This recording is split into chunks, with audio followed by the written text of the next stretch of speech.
구속사 5분 메시지. 오늘의 말씀은 구속사 시리즈 제5권 영원한 언약의 약속 내용 중 제3기의 인물 여고냐 또는 여호야긴 첫 번째가 되겠습니다.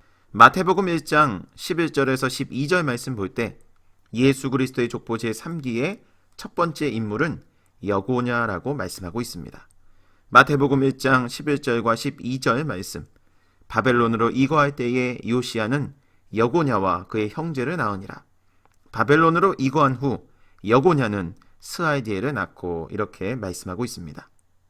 여호야긴 혹은 고니야 혹은 여고니야로 불린 여고냐는 여호야김의 뒤를 이어 남유다의 19번째 왕이 되었고, 그 이름의 뜻은 여호와께서 세우신다가 되겠습니다.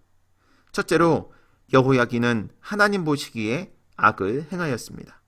그는 3개월 10일이라는 아주 짧은 기간을 통치하면서도 부친의 모든 행위를 본받아 하나님 보시기에 악을 행하였다고 성경은 증거하고 있습니다. 열왕기하 24장 9절 말씀 볼 때 여호야긴이 그 부친의 모든 행위를 본받아 여호와 보시기에 악을 행하였더라, 이렇게 말씀하고 있습니다. 그렇다면 부친 여호야김은 어떠한 악을 행하였던 것입니까? 첫째, 백성들을 괴롭히고 자신의 이익만 챙겼습니다. 열왕기하 23장 34절과 35절 말씀 볼 때 부친 여호야김은 당시 강대국 애굽왕 바로에게 은과 금을 바치기 위해 백성들의 은금을 늑봉하였습니다.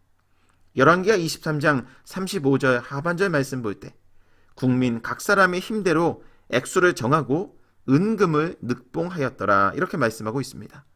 여기 늑봉이라는 단어는 히브리어 나가스인데 그 뜻은 돈을 억지로 받아내다, 강요하다, 괴롭히다가 되겠습니다. 따라서 부친 여호야김은 세금을 징수하기 위하여 백성들을 강압적으로 통치한 것입니다.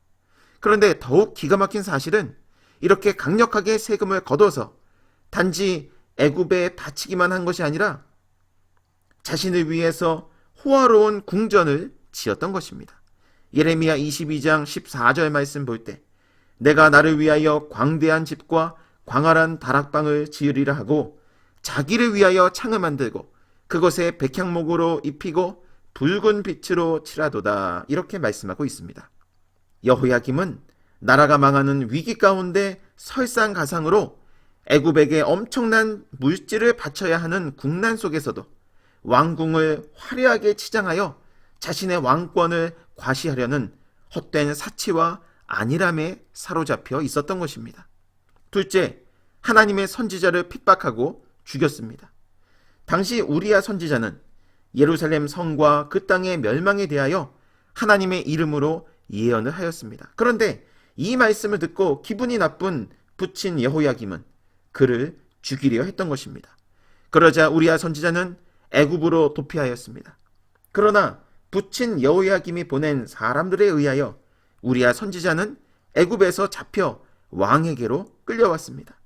그러자 부친 여호야김 왕은 우리야 선지자를 칼로 죽이고 그 시체를 평민의 묘실에 던져버렸습니다. 여러분, 선지자는 하나님의 말씀을 선포하는 자이기에 선지자를 핍박하고 죽였다는 것은 하나님의 말씀을 핍박하고 무시했다는 증거가 되는 것입니다. 이렇게 부친 여호야김이 하나님 앞에 큰 악을 행하였는데 그 악을 아들 여호야긴이 본받은 것입니다. 결국 하나님께서는 바벨론 왕 느부갓네살 통치 제8년에 제2차로 남유다를 침공하게 하심으로 남유다를 심판하셨던 것입니다.